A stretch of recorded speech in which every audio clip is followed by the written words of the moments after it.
បាទពុកម៉ែបងប្អូនផ្ទះអាជីវកម្មនៅលើផ្លូវកប់ស្រូវឬមហាវិថីឆ្នះផ្ទះលក់តម្លៃខាតជិត 50%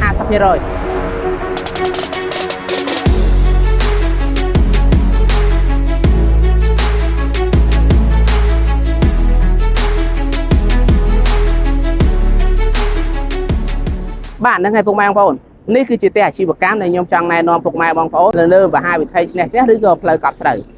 ចំពោះឯផ្ទះអាជីវកម្មនេះគឺសល់ខាងមុខផ្ទះរហូតដល់10 ម៉ែត្រពុកម៉ែបងប្អូនដោយពុកម៉ែបងប្អូនបានមើលនេះគឺសល់មុខរហូតដល់10 ម៉ែត្រហើយចំពោះទំហំនៃផ្ទះគឺទំហំទទឹង4 ម៉ែត្រកន្លះគុណនឹងបណ្ដោយ16 ម៉ែត្រហើយចំពោះខាងក្រោយផ្ទះនៅសល់2 ម៉ែត្រហើយផ្ទះយើងគឺកម្ពស់រហូតដល់3ជាន់ហើយចំពោះ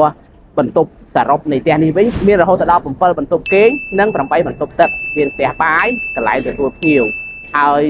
ចំពោះឯទីតាំងនៃផ្ទះដោយពុកម៉ែបងប្អូនបានមើលឃើញហើយគឺបែរមុខទៅទិសខាងកើត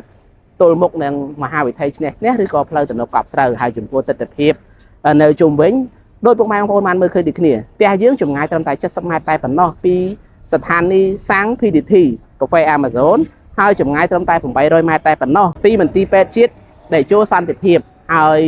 ទិដ្ឋភាពសក្តានុពលនៅលើមហាវិថីឆ្នះឬក៏ផ្លូវទំនប់កប់ស្រូវពុកម៉ែបងប្អូនបាច់សួរនាំខ្ញុំថាតើទីតាំងហ្នឹងចរាចរណ៍មមាញឹក